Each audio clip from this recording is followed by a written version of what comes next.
In the gilded halls of a dying empire, he was the symbol of its future. The model Archduke, the man who won the hand of Empress Sisi's most beloved, protected daughter at a time when the dynasty was paralyzed by grief.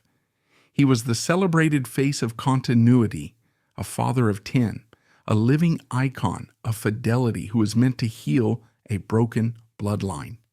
And yet behind this magnificent public facade, this same man was the architect of one of the court's most profound and personal betrayals. A quiet, devastating scandal that tainted the very legendary bloodline he was sworn to protect. A personal rot that perfectly mirrored the spectacular collapse of an empire. His name was Archduke Franz Salvator of Austria. How did the man celebrated as the dynasty's great hope become the perfect, poignant emblem of its tragic and irreversible unraveling? That unraveling was inevitable. The Habsburg Empire was crushed between two forces that could never be reconciled: the glittering modern civilization it appeared to be, and the suffocating, anachronistic dynasty it truly was. The late Habsburg Empire was a place of suffocating paradox. It was, on the one hand, a civilization at its peak. Vienna was the cultural and intellectual capital of the world, home to Freud, Klimt, Mahler, and Wittgenstein. The Ringstrasse, its grand circular boulevard, was a breathtaking monument to liberal modern success. But behind this glittering facade, the empire was a restrictive, anachronistic, and deeply troubled world, dominated by the unbending will of one man, Emperor Franz Joseph. Franz Joseph was not so much a man as he was an institution. He had ascended to the throne in 1848, a teenager thrust into power amidst a bloody revolution that nearly tore his empire apart. That trauma defined him. For the next nearly 7 decades, his entire existence was dedicated to one principle: duty. He famously called himself the first servant of the state, rising before dawn, working endless hours at his simple desk, drowning in a sea of bureaucratic paperwork. He was the glue, the Kaisertreu, the personal loyalty to the emperor that held his fractured multi-ethnic empire together. But his reign was also a litany of unspeakable personal tragedies. His brother Maximilian was executed by a firing squad in Mexico. His wife Sisi was a restless spirit who fled the court he held so sacred, and his only son, Crown Prince Rudolph, had met a grim, scandalous end. These losses didn't soften him, they calcified him.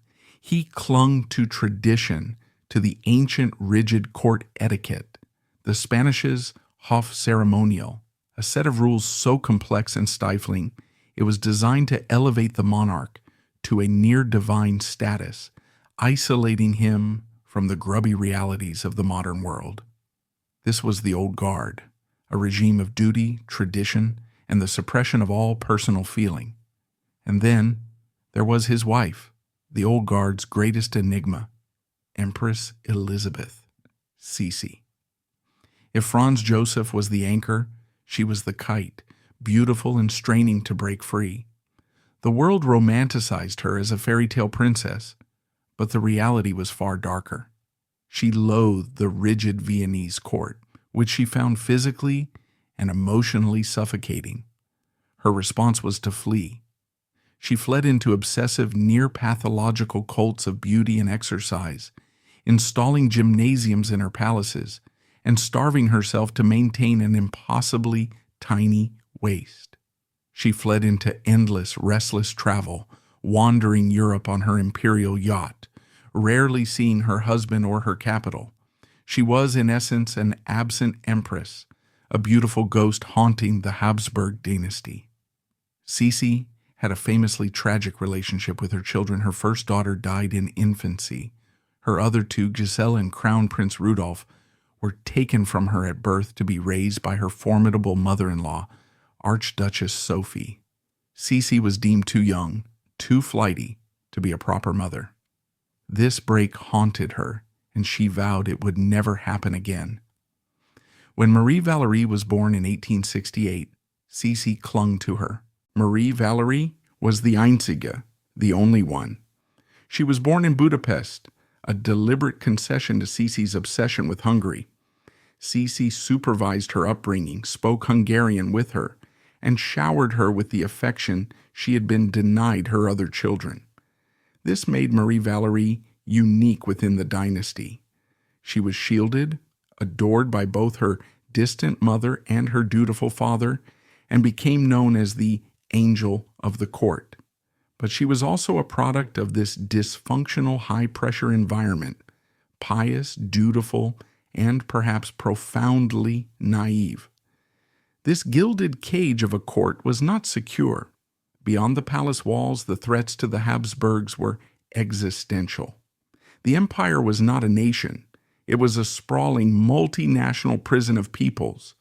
Germans, Hungarians, Czechs, Slovaks, Poles, Ukrainians, Slovenes, Croats, Serbs, Italians, all were bound together only by their loyalty to the emperor. And that loyalty was cracking. Nationalism was the new religion of Europe, and it was tearing the empire apart from the inside. The Hungarians had already forced a compromise in 1867, splitting the empire in two, the dual monarchy of Austria-Hungary, which only made the other ethnic groups, particularly the Czechs and Serbs, demand their own autonomy with increasing fervor. The rise of industrialization created a new, impoverished working class in Vienna, fertile ground for socialism. And in Vienna itself, the charismatic politician Karl Lueger was mastering a new venomous form of popular anti-Semitism, redirecting public anger towards the city's Jewish population. The empire was a magnificent, glittering ballroom on the deck of a sinking ship. Then, in 1889, the unthinkable happened. The internal rot of the dynasty, the suppressed emotions, and suffocating pressures finally exploded. At a remote hunting lodge called Mayerling, Crown Prince Rudolf, the emperor's only son and the liberal hope of the empire, was found dead. He had shot his 17-year-old mistress, Mary Vetsera, before turning the gun on himself. It was a murder-suicide. The scandal was catastrophic. It was a personal apocalypse for Franz Joseph and Sisi, who would wear black for the rest of her life. But it was also a political cataclysm. The direct line of succession was broken. The heir, the future of the dynasty, had revealed a dark, unstable, and tragic side to the Habsburg bloodline, a side that the emperor had tried so hard to deny existed. The empire went into a state of profound shock. The old guard was completely discredited. Their system of suppression and denial had led to the ultimate disaster. This is the world that was shattered just 1 year before Franz Salvator would make his fateful proposal. The empire was desperate. It was an institution in mourning, terrified of the future. The old system was clearly crumbling. Franz Joseph's rigid adherence to appearance over substance, his refusal to reform, had left the dynasty vulnerable not just to assassins and revolutionaries, but to its own inner demons. The court, the empire, the very idea of the Habsburgs needed a sign of hope. It needed a symbol of new life, of stability, of normalcy. It desperately needed a happy royal wedding to wash away the blood and scandal of Mayerling. And into this vacuum, this desperate need for a new, stable future, stepped a charming, handsome, and ambitious young Archduke from the Tuscan branch of the family.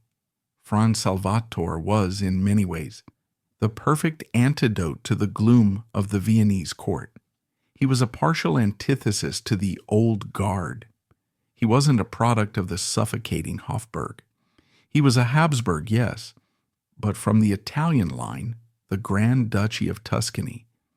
This branch of the family had long been considered more liberal, more relaxed, and more in touch with the world than their Austrian cousins.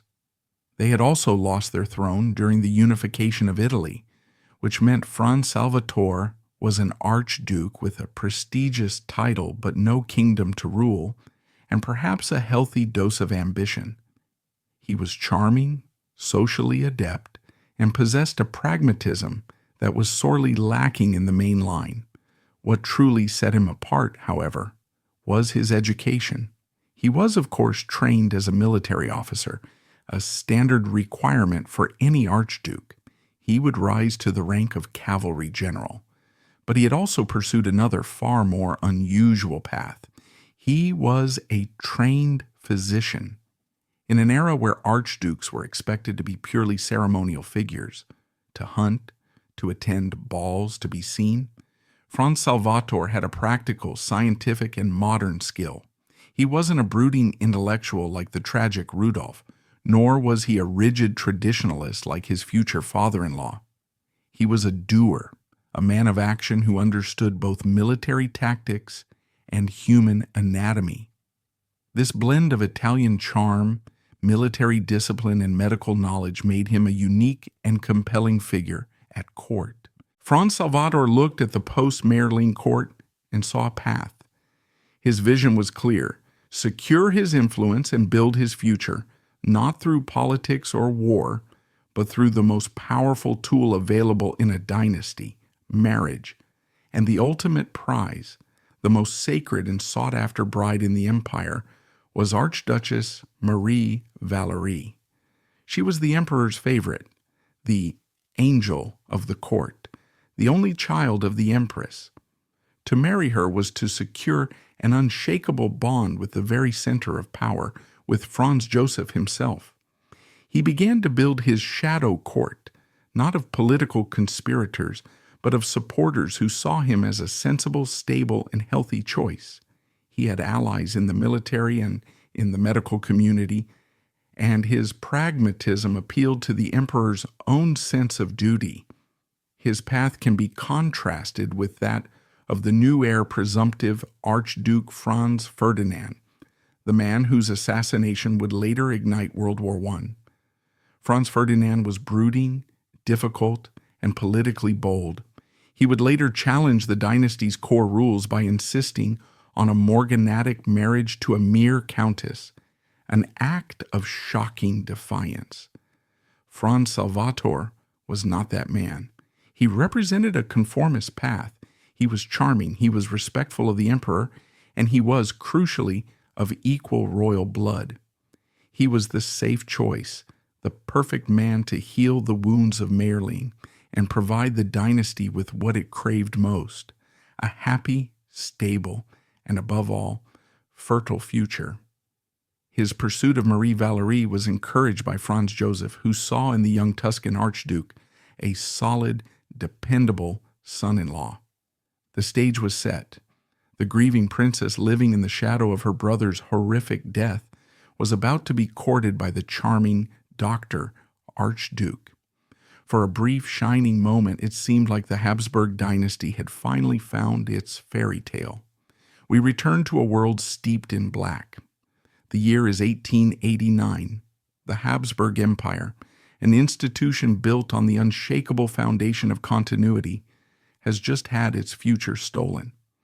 The Mayerling incident, the bloody, scandalous murder-suicide of Crown Prince Rudolph, has left a wound that cannot be closed. Emperor Franz Joseph, a man already defined by duty and tragedy, is now a father without an heir. Empress Sisi, a specter in her own court, is now a mother grieving her only son, plunged into an abyss of sorrow from which she will never truly emerge. The court is paralyzed not just by grief, but by terror. The line of succession is broken. The dynasty's reputation is in tatters. What the empire needs, what the emperor needs, is not politics or reform, but a sign of life, a symbol that the Habsburg bloodline, though wounded, will endure. And into this desperate vacuum steps Archduke Franz Salvator. As we've discussed, he was the outsider from the Tuscan branch, charming, educated, a doctor, and a soldier. He saw the situation not just as a tragedy, but as an opportunity. The prize was Archduchess Marie Valerie. She was the angel of the court, the emperor's darling, the only child Sisi had ever truly loved. But at this moment she was a 21-year-old woman deep in mourning for her brother, clinging to her piety and her grief-stricken father. Franz Salvator's pursuit of her was a masterstroke of strategy, blending ambition with what appeared to be genuine, gentle affection. The courtship was not a whirlwind romance, it was a careful, calculated, and ultimately successful campaign. Marie Valerie, as we know from her extensive diaries, was not immediately smitten. She was a deeply religious, almost insular young woman, and she was wary of the ambitions that swirled around the Viennese court. She had seen what the pressures of the dynasty had done to her brother and mother.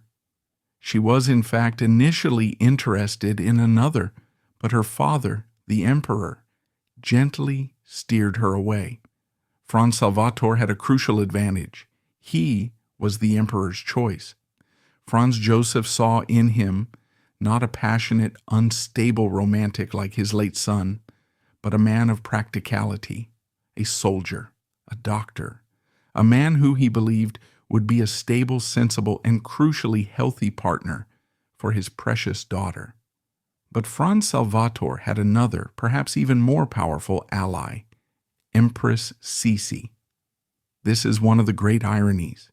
Sisi, who detested the court and its arranged marriages, having been a victim of one herself, was determined that her beloved Marie Valerie would have a love match.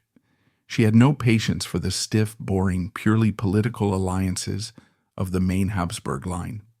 She saw Franz Salvator through a different lens. He wasn't one of them. He was Italian. He was charming. He was pragmatic. He had a life and skills outside the endless, suffocating court ceremonial.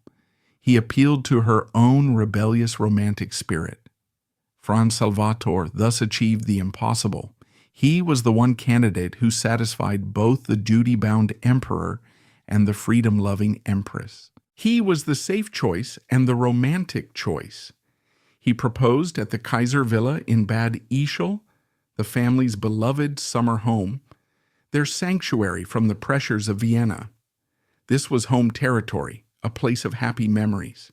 And Marie Valerie, surrounded by her family, worn down by grief, and encouraged by both her parents, finally said yes. She wrote in her diary that she felt a deep sense of calm, that she believed he was a good and kind man who would give her the quiet, pious, family-oriented life she craved. She wasn't marrying a future emperor. She was marrying a man she believed would be her partner, a protector.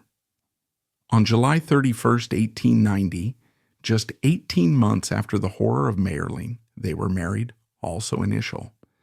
This wedding was not just a family affair. It was a profound act of state. The empire, draped in black for so long, erupted in celebration. This was the first good news, the first sign of a future the dynasty had offered in years. It was a national sigh of relief. The newspapers praised the match, the beauty of the bride, the capability of the groom. It was a fairy tale ending to a horrific chapter. For Franz Joseph, it was a moment of pure, unadulterated personal joy. He had secured the happiness of his angel. And for Franz Salvator, it was the game-changing victory. He had done it. He was no longer a minor archduke from a deposed Italian line. He was the emperor's son-in-law, the man who had, in the public's eye, mended the broken heart of the imperial family. His social elevation was total. He was now at the absolute center of the Habsburg universe. The couple did not settle in the oppressive atmosphere of the Hofburg in Vienna. Instead, they were given Walsee Castle, a magnificent estate on the Danube in Lower Austria. This, too, was a deliberate choice. It was to be a home, not a political stage. Here, Marie Valerie and Franz Salvator set about fulfilling their primary dynastic duty, creating a family. And in this, They were spectacularly successful. They were about to become the model family of the entire empire, a living, breathing propaganda poster for Habsburg continuity and domestic bliss. Their first child, a daughter named Elisabeth Franziska, or Ella, was born in 1892. A son, Franz Karl Salvator, followed in 1893, securing a male heir for their branch. Then came Hubert Salvator in 1894, Hedwig in 1896, Theodore Salvator in 1899. The children just kept coming. In a dynasty where other branches were famously struggling with fertility issues, Walsey Castle was teeming with life. In total, over 19 years, Marie Valerie would give birth to 10 children. 10. This was Franz Salvator's job, and he was performing it with unmatched excellence. He was refilling the imperial nursery that Rudolph's death had left so tragically empty. He was personally repopulating the dynasty, and by all accounts, for the first decade or more, the marriage was genuinely happy. Marie Valerie's diaries from this period are filled with domestic details: the children's first steps, their illnesses, her love for her Franzi. Franz Salvator, for his part, seemed to be the ideal modern royal. He continued his military career, rising to the rank of General of Cavalry in the Austro-Hungarian army. He was a respected and prominent figure, not just a ceremonial one, but he also leaned into his other, more unique expertise. He became deeply involved in the Austrian Red Cross, serving as its head during peacetime. He was the Dr. Archduke, a man of science and compassion, a public figure who wasn't just seen, but who was seen doing good. This public persona was his masterpiece. He was the perfect foil to the new heir to the throne, the difficult, brooding, and politically combustible Archduke Franz Ferdinand.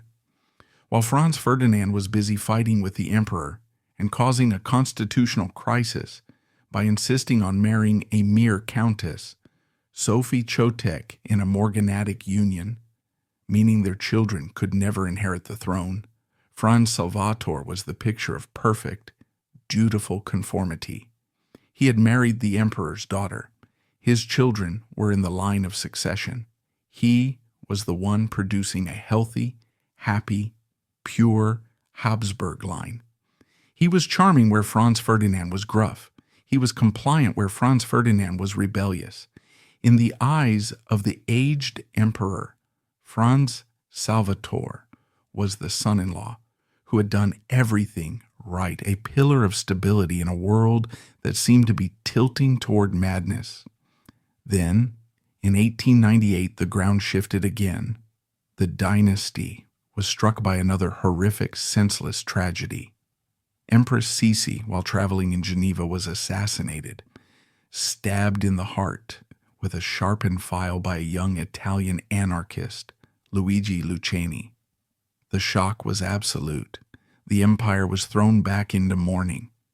But for Marie Valerie, this was not a political event. It was an apocalypse. Her mother, the woman who had adored her, her confidant, her protector, was gone, murdered in the street. Her grief was boundless. In this moment of profound personal crisis, Franz Salvator's role was instantly magnified. He was no longer just the new husband. He was now the sole protector of the emperor's last remaining and most beloved child. He was the rock for Sisi's grieving daughter. His importance to the aging, isolated Emperor Franz Joseph became immeasurable. The emperor had lost his brother, his son, and now his wife. His remaining family became his only anchor, and the model family at Walsey Castle, the family of his angel and his dependable son-in-law, was his greatest comfort. Franz Salvator's status was cemented. He was, by the turn of the 20th century, at the absolute peak of his life. By the 1910s, he had everything a man of his time and station could possibly desire. He had a vast family, 10 beautiful children who secured his lineage. He had a loving, devoted, and pious wife who was the daughter of the emperor. He had a magnificent castle and vast estates. He held the rank of general in the imperial army and a respected public role as a humanitarian. He had the complete, unwavering trust of the most powerful man in his world, Emperor Franz Joseph. He was a symbol of strength, continuity, and perfect dynastic duty. The world, or at least the gilded world of the Habsburg Empire, was his. But this is where our story takes its turn, because this perfection, this relentless public and demanding performance of being the model Archduke, was a facade, and the pressure of maintaining it, especially for a man of his particular appetites, was building. Marie Valerie, after 10 children, the shock of her brother's suicide, and the profound trauma of her mother's assassination, retreated ever deeper into her piety. Her world became her children and her God. Her marriage, which had begun with genuine affection, settled into a cool, respectful, but increasingly distant routine. And Franz Salvator, the charming, pragmatic man of action, the man with the Italian temperament. What does a man like that do when the fairy tale becomes a gilded cage? What does a man who has won everything do when he grows bored? The answer to that question would not just break a heart, it would become a secret that would rot the foundations of his perfect life, a fatal flaw that would, in time, cost him everything. We left Archduke Franz Salvator at the absolute zenith of his life. He was at the peak. By the 1910s, he had achieved everything. He was the celebrated son-in-law of the emperor, the proud father of 10 healthy children, a general of cavalry, and the respected pragmatic head of the Red Cross. He was the model Archduke, the man who had personally healed the wounds of the Mayerling scandal by providing the dynasty with what it craved most, a picture of perfect, fertile domestic bliss. But a fairy tale, when lived by real flawed human beings, often has a dark hidden chapter. And Franz Salvator's hidden chapter would not just tarnish his legacy, it would become the defining paradox of his entire existence. Here is the central devastating paradox of Franz Salvator's life. The man who had become the living symbol of Habsburg fidelity, the man whose marriage was a public relations triumph, was in secret profoundly and consistently unfaithful. The man whose union was meant to erase the shame of Crown Prince Rudolph's illicit affair and bloody end was in fact repeating the very sins he was supposed to absolve. His public life was a performance of dynastic duty. His private life was a quiet, systematic betrayal of that duty. He was the guardian of the Empress's bloodline, and he was the one who was about to corrupt it. To understand the flaw, we must first understand the crack in the facade. The marriage, which had begun with genuine affection and the shared joy of a new family, had grown cold. Marie Valerie, as we know, was not her mother Sisi. She was not a restless, romantic, free spirit. She was the opposite. She was her father's daughter, dutiful, pious, and deeply conservative. She was also a woman defined by tragedy. The shock of her brother's suicide, followed by the brutal assassination of her mother, had left indelible scars. And she was, by 1911, the mother of 10 children. She had done her dynastic duty 10 times over. Her body was weary, and her spirit had retreated into the one place she found unwavering solace, her faith. Her extensive diaries from this period, which were once filled with loving domestic details about her Franzi, begin to shift. The entries become more focused on the children, on their studies, on their moral upbringing, and, above all, on God. Her piety became an all-consuming passion, a shield against the pressures and disappointments of the world. For Marie Valerie, her wifely duties were complete. Her spiritual duties were eternal. Her relationship with her husband settled into a respectful but emotionally distant routine.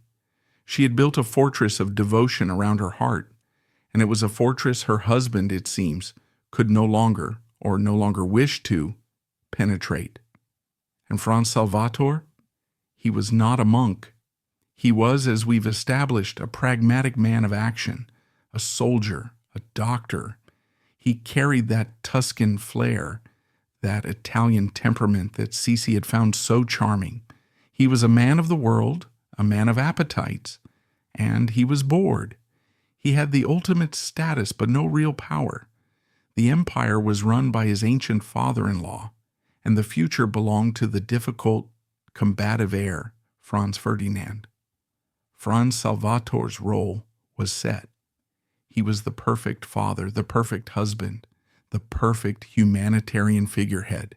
He was, in essence, a trophy husband to the dynasty, and his primary purpose, producing heirs, was complete. And trophies, when left on a shelf, grow cold.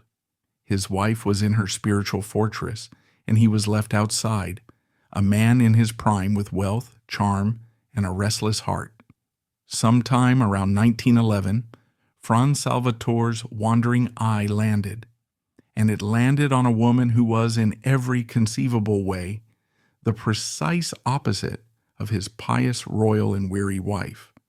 Her name was Stephanie Richter. This is the dark secret. This was not a passing dalliance with a court countess, the sort of aristocratic indiscretion that was often tolerated and quietly swept under the rug. This was something far more dangerous. Stephanie Richter was young, vibrant, and ambitious. She was a dancer, a social climber from the middle class, but most scandalously of all, in the deeply conservative and increasingly anti-Semitic atmosphere of Vienna, she was a Jewish woman. We cannot overstate the catastrophic breach of protocol this represented. For the Habsburgs, who had ruled for 600 years, blood was everything. Their entire claim to power rested on the purity of their Catholic royal lineage. For the emperor's son-in-law, the man married to Sisi's angel, to take a mistress was a personal failing. To take a middle-class Jewish mistress was a dynastic betrayal. It was a contamination. It was an insult to the very foundations of the family he had married into. This wasn't just infidelity. It was a profound social and racial taboo, an act of rebellion that dwarfed even Franz Ferdinand's morganatic marriage. And unlike a casual affair, this was not a fling. It became a long-term, committed parallel relationship. Franz Salvator was emotionally detached from Marie Valerie, and he became emotionally invested in Stephanie Richter. And then the affair produced its inevitable catastrophic proof. The ticking bomb was set. Stephanie Richter became pregnant. Around 1914, a son was born. In an act of staggering audacity, the child was named Franz Joseph, the very name of the emperor. It was a secret that, if revealed, would not just cause a scandal, it would cause an explosion. It would destroy Franz Salvator's reputation, humiliate his wife, and bring unimaginable shame upon the emperor in the final fragile years of his life. The timing of this personal catastrophe could not have been more apocalyptically, more tragically perfect. The year was 1914. Just as Franz Salvator's illegitimate son was being born, a Serbian nationalist assassinated the heir, Archduke Franz Ferdinand, and his wife Sophie in Sarajevo. This act plunged the Austro-Hungarian Empire and all of Europe into the abyss of World War I. Think of the sheer, unbearable cognitive dissonance as the entire empire mobilized for a war of vengeance over the death of one Habsburg heir. Franz Salvator, a general in the imperial army, was desperately, frantically trying to hide the secret birth of another Habsburg heir. The world was exploding, and Franz Salvator was juggling a war, a wife, 10 children, a mistress, and an illegitimate son. A cover-up was initiated, and it was as cynical as it was desperate. A scandal of this magnitude in a time of war was unthinkable. It had to be buried. A front was needed. Franz Salvator used his immense wealth and influence to orchestrate a solution. Stephanie Richter was quickly married off to a nobleman, Baron Friedrich Franz von Eppenstein. It was a marriage of convenience, an arranged laundering of the child. He used a noble title to buy a father for his son. Stephanie, the social climber, got her title. The Baron, presumably, got a great deal of money. And the child, Franz Joseph, was raised as the Baron's own, his true parentage a closely guarded toxic secret. This act, this solution, was the beginning of the chain reaction that would lead to his ruin. First, the financial cost. This arrangement was not cheap. Stephanie and her new Baron husband had to be paid and paid well to maintain their silence. This was the beginning of a financial drain that would bleed Franz Salvator for years, a secret hemorrhage of his fortune. At the exact same time the war was beginning to bankrupt his entire class and his empire.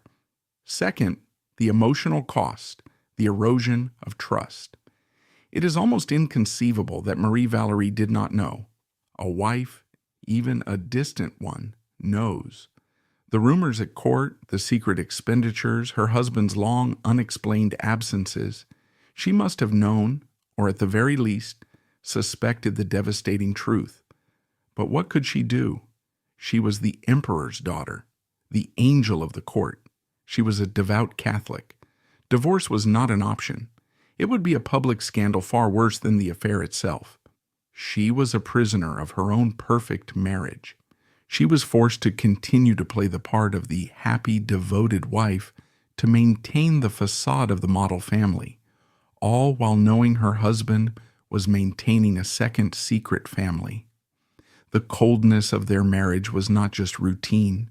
It was the coldness of profound, silent, and unbearable knowledge. And finally, the ultimate tragic amplifier. In the midst of this personal web of lies and the global catastrophe of the war, Marie Valerie, the woman who had given him 10 children, began to get sick. She was diagnosed with lymphoma, a cancer of the lymphatic system. As his young, vibrant mistress was secured in her new life as a baroness, his wife, the pillar of his life, was beginning to fade.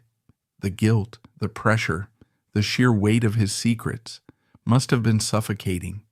The man who was the public symbol of dynastic health was now the very picture of personal sickness. The man who was a doctor was at the center of a profoundly diseased family dynamic.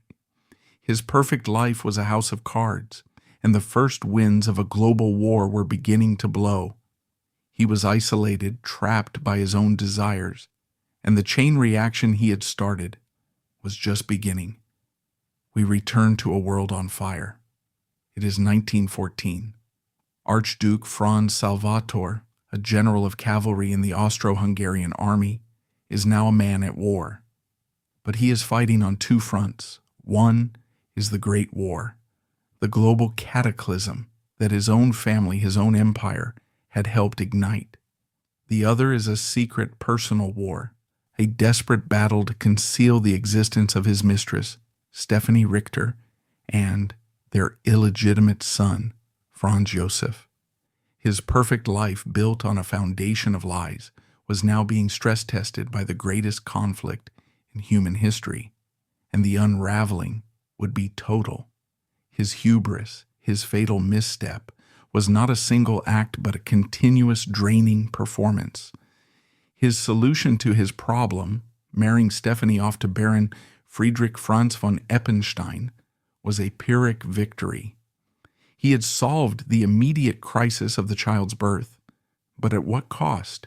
This was not a payoff. It was a pension. It was blackmail, institutionalized. Stephanie, the ambitious dancer, had achieved her goal. She had leveraged her affair with an archduke into a noble title and financial security for life. She had, in essence, won. And Franz Salvator was now financially shackled to his secret, forced to bleed his personal fortune to maintain this charade, all while the war was systematically destroying the wealth of the entire Austrian aristocracy. Then in 1916, the unthinkable happened. The unshakable pillar of his life, his ultimate protector, was gone. Emperor Franz Joseph, who had ruled for a staggering 68 years, died. This was not just the death of a monarch, it was the death of an era. And for Franz Salvator, it was a personal catastrophe. His entire status, his power, his immunity had flowed from one source: his relationship with his father-in-law. He was the husband of the emperor's angel, but now the emperor was dead. The angel, Marie Valerie, was gravely ill and heartbroken by her father's passing.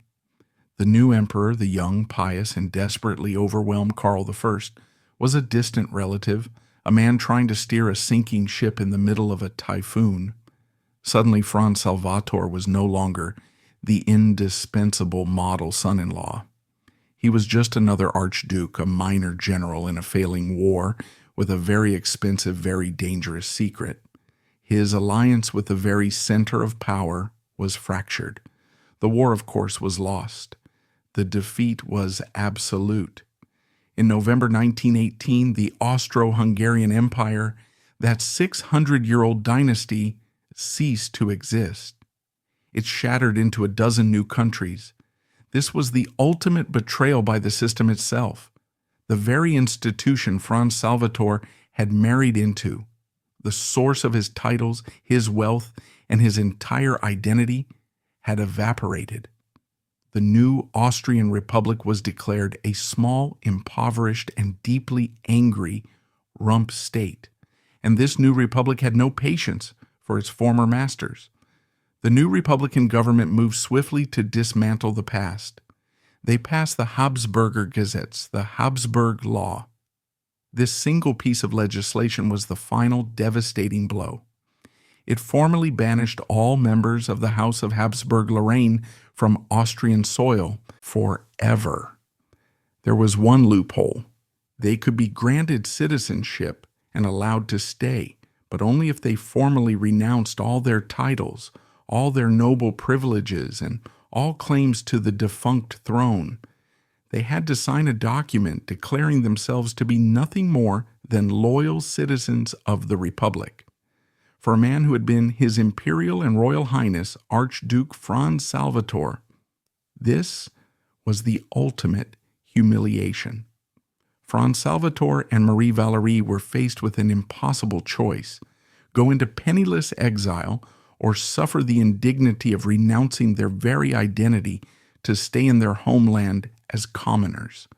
They chose to stay. They signed the papers, and just like that, he was no longer an archduke. He was simply Herr Franz Salvator. His victory of marrying into the imperial core was now the most bitter, Pyrrhic joke of all. The core had been ripped out, and he was left clinging to the empty shell. The new government expropriated vast swaths of Habsburg property. While Walsey Castle was considered Marie Valerie's personal property, and they were allowed to keep it, the vast fortunes, the imperial pensions, the military rank, it was all gone. He was a general with no army, an archduke with no empire, and a wealthy man now facing financial hardship, still secretly paying off his former mistress in a new, hyper-inflated economy. And it was in this state of ruin, socially, financially, and politically, that the final personal tragedy struck. His wife, Marie Valerie, the woman who had been the source of his rise, the angel of the court, the daughter of an emperor and an empress, had been battling lymphoma for years. Her fight had been quiet, dignified, and agonizing, conducted against the backdrop of her father's death, her family's fall, and her husband's betrayal. In 1924, in her beloved Walsey Castle, Marie Valerie died. She was only 56 years old. Her death was the true end of Franz Salvator's old life. He was now a widower, a commoner, tainted by past scandals that were now becoming more public and largely isolated. The fall was complete. His life descended into obscurity and financial struggle. The man who had once commanded armies and been the toast of the Habsburg was now a forgotten relic in a country that despised his very name. His final act, a quiet footnote to his own tragedy, came in 1934. 10 years after Marie Valerie's death, the 68-year-old Franz Salvator remarried. His bride was Melanie von Riesenfels, a woman from the minor nobility. It was a morganatic marriage, the very kind of beneath-his-station match that he had once so triumphantly avoided, the kind of match that had brought shame to his cousin Franz Ferdinand. But now, it didn't matter. There was no station left to fall from. It was just a marriage of two aging, obscure people, a hollow, tinny echo of the imperial grandeur he had once known. His Pyrrhic victory was complete. He had gained the world by marrying an emperor's daughter, and in the end, he had lost it all. We return for the final chapter of a life that began in the gilded heart of an empire and ended in the shadows of its ashes. We left Franz Salvator, an old man, a widower, a commoner named Herr Salvator, in a homeland that no longer recognized him. He had remarried a woman of minor nobility, a quiet morganatic union that was a pale echo of the imperial spectacle of his first. His final years were lived in a world that was not just post-Habsburg, but was becoming violently anti-Habsburg. In 1938, the Anschluss occurred. Nazi Germany, under the leadership of an Austrian-born demagogue who despised the old Catholic dynasty, swallowed Austria whole. For the scattered remnants of the Habsburg family, this was the ultimate, final humiliation. Their ancient enemy was not just at the gates, he was sitting in the Hofburg Palace. And then on April 20th, 1939, Franz Salvator died. He was 72 years old. Let us pause on that date, for history, in its cruelty, loves irony. April 20th was Adolf Hitler's 50th birthday. While the Third Reich celebrated its Führer with massive, terrifying displays of power, the man who was once His Imperial and Royal Highness, the son-in-law of Emperor Franz Joseph and Empress Sisi, slipped away. He died not in a palace, surrounded by a grieving court, but in Vienna, in relative poverty and absolute obscurity. His death was not even a footnote. He was a ghost from a world so completely vanquished that he had become invisible. It was the perfect, most tragic symbol of the Habsburg dynasty's total eclipse. A man who began life at the pinnacle of a 600-year-old power structure died a non-entity, his passing completely overshadowed by the man who represented its total and brutal annihilation. His death did not cause a political crisis or a succession battle. It simply exacerbated the fragmentation that was already complete. His 10 children with Marie Valerie, the great model family that was supposed to be the future of the dynasty, were now just individuals, scattered and struggling to survive. Without the imperial umbrella, without their titles, without their wealth, they were left to navigate a world that was hostile to their very name. Some remained in Austria, quietly enduring the Nazi regime and the war. Others went into exile. They did not marry into the great royal houses of Europe. They married into minor nobility, or, like their father, became simple citizens. This was the immediate, ironic legacy of his legitimate life. The man whose entire purpose had been to ensure dynastic continuity saw that continuity rendered utterly meaningless. His children lived modest, respectable, and private lives. They became doctors, painters, and engineers.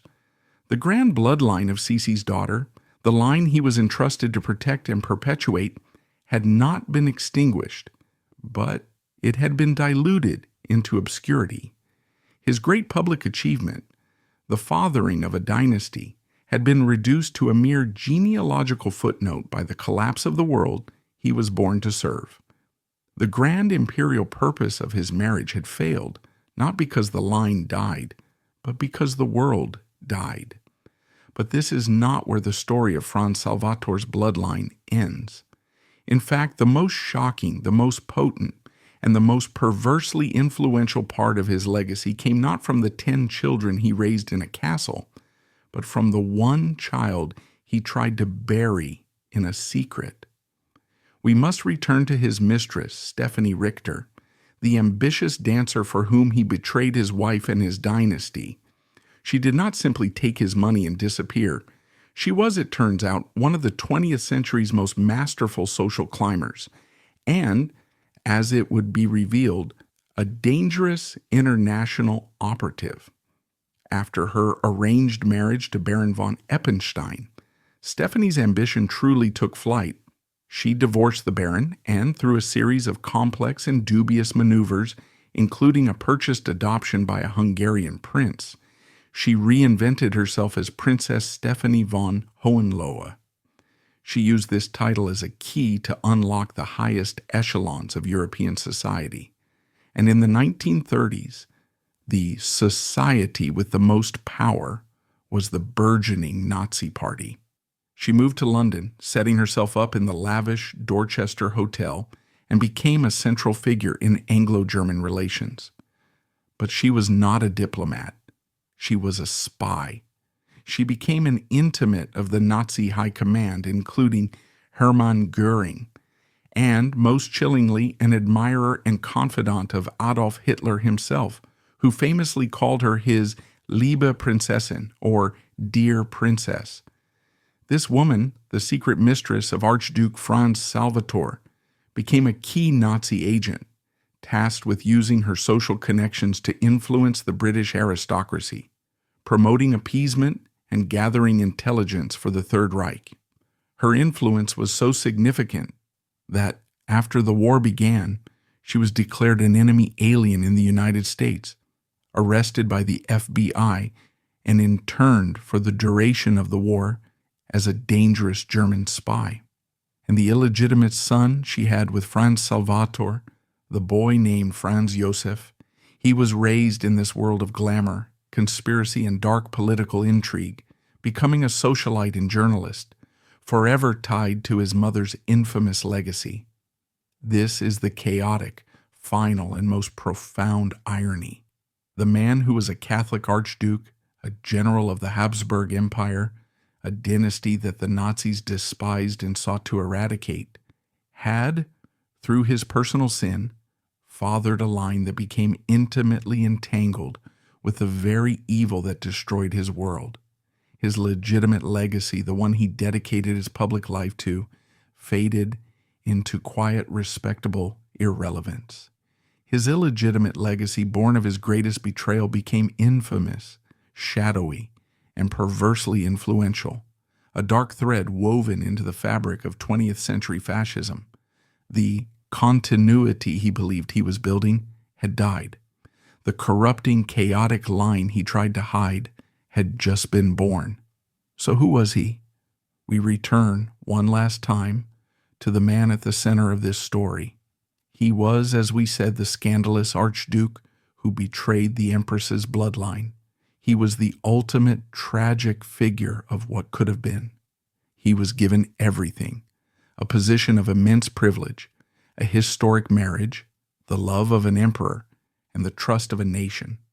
He was poised to be a guardian of the Habsburg legacy, a modern, pragmatic figure who could have helped guide the dynasty through the treacherous waters of a new century. But the world changed forever, not just because of great wars and the fall of empires, but because of one fateful, deeply human element: his own unchecked desires flourishing amidst the backdrop of imperial fragility. He was not a great villain. He was perhaps something far more common and far more tragic, a man of profound personal weakness, a man who, in his quiet, selfish quest for satisfaction, perfectly mirrored the hidden rot and moral decay of the very empire he was sworn to serve. He was meant to be a symbol of its renewal. Instead, his betrayals, his secrets, and the dark, tangled legacy they wove made him the perfect, poignant emblem of its tragic, final, and irreversible unraveling.